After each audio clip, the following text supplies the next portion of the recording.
no? May regalo akong learnings para sa inyong lahat. So, ang pag-uusapan natin ngayon is all about pneumonia.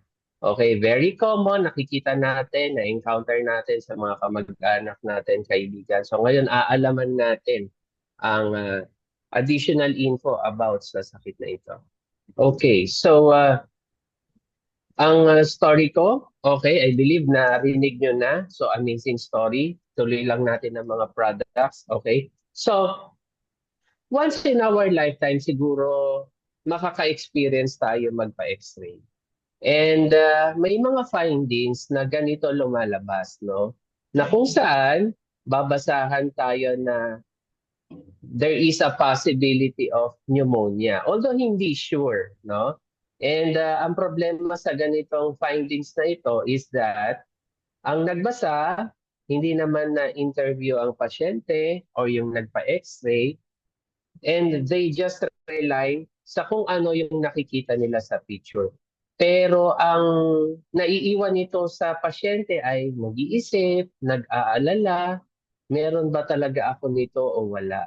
And syempre, magbabacktrack tayo eh. Saan ko kaya nakuha ito? Or saan kaya nanggaling ito? Ano kaya ang pwede kong gawin? So ito yung mga kaakibat, no? Na mga agam-agam kapag nababasahan tayo, especially ng x-ray, na meron tayong pneumonia, tapos wala naman tayong kahit anong simptomas. So pag-usapan natin more about pneumonia. Next slide. So pag sinabi pong pneumonia, ito po ay pagkakaroon ng pamamaga, minsan nagkakaroon po ng tubig sa ating baga. Ano pong kadahilanan nito? So pwede maraming bagay. Pwede po ay dahilan ng mikrobyo kagaya ng bakterya, pwedeng virus, pwede ring fungus. So makikita ninyo po dyan sa taas ang itsura po na dapat na itsura ng ating daanan ng hangin. So makikita ninyo malinis po siya, no? Wala po siyang laman tubig, wala po siyang mga kumbaga unnecessary, no, na mga ah, organisms na nandyan. Pag may pneumonia po ang isang tao, so nakikita nyo, so parang nagsuswimming yung ating mga alveoli o yung daanan ng hangin, no, kung saan nagkakaroon ng exchange ng gases. At kapag lumala po ito, syempre, pwedeng magkaroon ng sintomas, nahihirapan ng huminga, nagkakaroon ng plema, naglalagnat. So marami po, nawawalan ng ganang kumain. So basically, ang isang taong may pneumonia, ito po ang nangyayari sa kanya. No? Sige, next slide. So ano nga po ba ang posibleng senyales na tayo ay merong pneumonia? Very common na po yung uubuhin, yung magkakaroon ng napakaraming plema, yung iba nilalagnat, pero beyond these common symptoms, meron pa pong iba. At ano-ano po ito? Yung iba, wala lang pong ganong kumain. Wala silang energy, madaling mapagod. So, ganun lang po. Yung iba naman, naduduwal, nasusuka. Yung iba, nagkakaroon ng chest pain, especially pag humihinga ng malalim o so related sa paghinga, yung chest pain nila. Yung iba, kinakapos. No? Yung iba, nagpapawis ng matindi sa hapon. No? Yung iba, medyo lito sila, especially sa mga elderly. Ito pong mga unusual symptoms na ito, nakikita po natin ito sa mga elderly o yung mga extremes of ages natin. So we really don't expect na uubuhin sila or magkakaroon sila ng plema. Enough na, no, na mag-suspect siya sa kanila ng pneumonia kung meron silang mga ganitong sintomas. So until we prove otherwise na hindi siya pneumonia, so we have to consider pneumonia as a possible na diagnosis. Sige, next slide. So, sino nga ba ang mga at risk or yung mas mataas yung tsansa na magkakaroon nito? So, alam niyo po kasi ang mikrobyo ay nasa paligid lamang natin yan. At naghihintay po yan ng tamang tiyempo na kung saan aatake sila. So, kagaya ngayon, habang nag-uusap tayo, no, sa ating Zoom habang nakikinig kayo diyan, ang mikrobyo po ay nasa paligid lang natin. Pero hindi sila makaagwanta or maipamalas yung lakas nila kasi mas malakas yung resistensya natin. Kung kaya't ang mga taong bumabagsak ang resistensya, halimbawa po nito ay yung mga taong may diabetes, yung mga taong may nagki-chemotherapy, yung mga taong may cancer, yung mga taong parating nagpupuyat, these are, kumbaga, ang resistensya nila ay affected. And mas madalas, pwede silang tamaan ng mga ganitong klaseng karamdaman. Sino pa? Yung mga taong matagal na naka-admit sa hospital or hindi nakakagalaw, no? Yung mga inoperahan, especially sa buto, no, na kung saan affected ang kanilang mobility. So, naka-expose po sila sa mikrobyo sa ospital. At ang mga mikrobyo sa ospital ay hindi pangkaraniwan kagaya ng mikrobyo na nakikita natin sa labas ng ospital. Kung kaya, mas matitinik, mas matitindi, mas expert yung mga mikrobyo na nandun sa loob. Kaya mas mahirap din po silang gamutin kumpara sa kung na-encounter natin sila sa labas ng ospital. Ano pa, yung mga taong malnutrition. Pag sinabing malnourished, so hindi lang po ito yung mga sobrang payat, pati yung mga sobrang heavy gut kasi they are considered malnourished. Yung undernourished and overnourished na tinatawag, no? Kasi overnourishment ng mga unnecessary, no, na mga chemicals, na mga preservatives, wala naman pong sustansya doon. So that is also considered as malnutrition. And true enough, itong mga tao ito, madalas din po silang kapitan, no, ng mga ganitong klase sakit kasi hindi nakakaagwanta ang kanilang resistensya para labanan itong mga sakit na ito. Next slide. Ano pa? Meron pa po.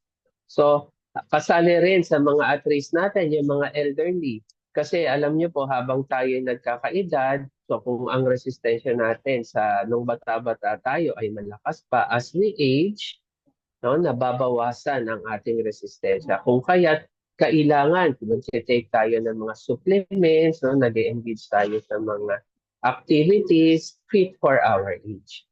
Ano pa? Ang mga chronic diseases, kagaya na nabanggit ko kanina, diabetes is one, heart problem is one, no? Ano pa? Yung mga may problema, cancer, halimbawa, no? So, ito po ay halimbawa ng mga chronic diseases. Kidney problem is also another chronic disease na kung saan mas binibigyan natin ng pagkakataon ang mikrobyo na mas madaling makapasok sa atin. Kung kaya, kung meron tayo mga ganitong klaseng chronic diseases or yung panghabang buhay, pangmatagalan ng sakit, dapat kontrolado po siya. Ano pa, yung mga taong napakalakas pong manigarilyo, so dahil po yung kumbaga yung mga silya, yung hindi po yung upuan na, yung silya, yung mga buhok, no, na maliliit sa ating ilong, sa ating mga airways.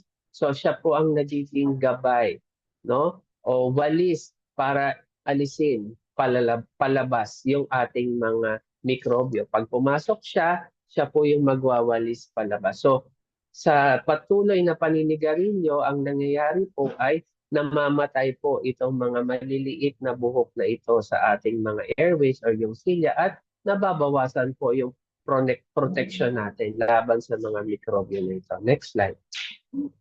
Kung kayo naninigarilyo, bawasan na po natin or totally tanggalin na natin yan. Ngayon, kung tatanungin nyo, paano naman po ba makakatulong yung pinag-uusapan natin na good nutrition para maiwasan hindi lamang ang ibang sakit, particularly din ang pneumonia. So, kapag tayo po ay kumakain ng masustansyang pagkain, napaka taas ng ating vegetables and fruit consumption, sabahan pa natin ng mga supplements, alam naman tested na. So, i-plug ko na rin, no, yung ating bagong-bagong Imulif, nako, na napakagaling talaga with Omacor. So alam niyo paano yan Omacor, pag-uusapan natin yun sa ibang pagkakataon. So Kapag meron po tayo, loaded po ang ating katawan ng ganitong mga klaseng masusustansyang pagkain at mga supplements. So, ang magiging resulta po niyan, ang ating nutrient status at ating reserba sa katawan, mataas din. Kung kaya't meron tayong gasolina, meron tayong pananggalang sa mga mikrobyo na nasa paligid natin, kagaya na nabanggit ko kanina.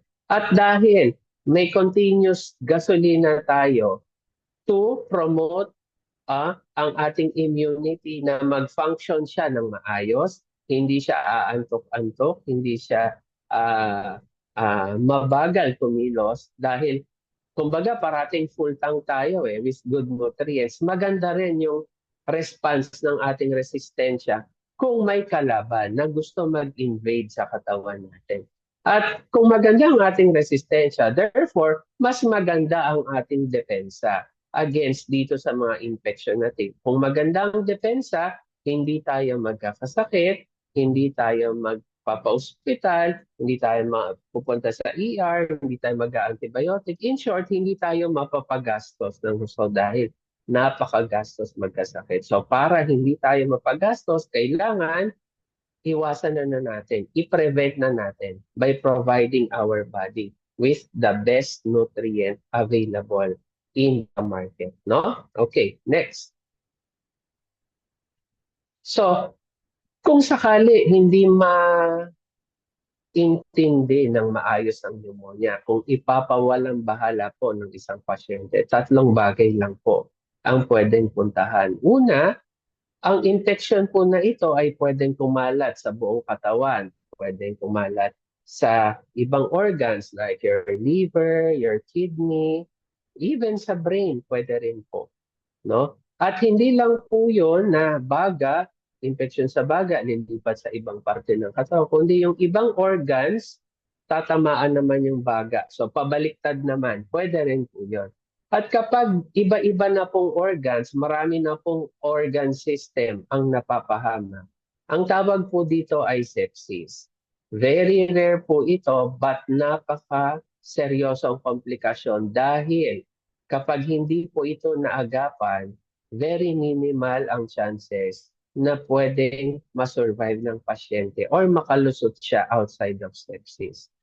Habang nagsisepsis ang pasyente, pwede rin siyang i-assist ng ventilator habang nagpapagaling siya, habang nagre-recover ang kanyang resistensya, no? Para suportahan until yung time na fully makarecover siya at kaya niya nang huminga on her own. So this is another one complication na ayaw natin at sakit ng ulo para sa amin dahil napakaraming dapat i-consider. Kaya as much as possible, ayaw na natin tayong humantong. At syempre, kung talagang napakabagal ng resistensya o yung immunity na panlaban ng isang pasyente sa isang infeksyon kagaya ng pneumonia, mas mabilis na magpalakas ang mikrobyo at kumalat kaysa malabanan ito, humahantong po ito sa death or kamatayan. At ayaw po nito natin mangyari. Ayaw natin maging huli ang lahat.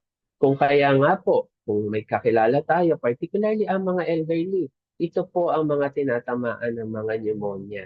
No? Kailangan prevention. Prevention pa rin, no? So let's load them with the essential nutrients, no, na kailangan nila para maiwasan ito. Next slide.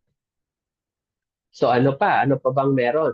So kailangan sa isang gera na kung saan araw-araw nating nilalabanan, kailangan handa tayo pag lumalabas tayo, nagko-commute tayo, paano? Through vaccines, no? Isa pa ring pamamaraan and syempre healthy and active lifestyle.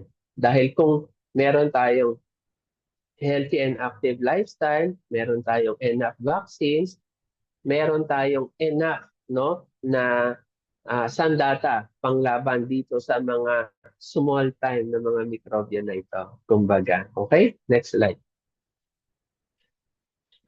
So, bakit mahalaga ang bakuna?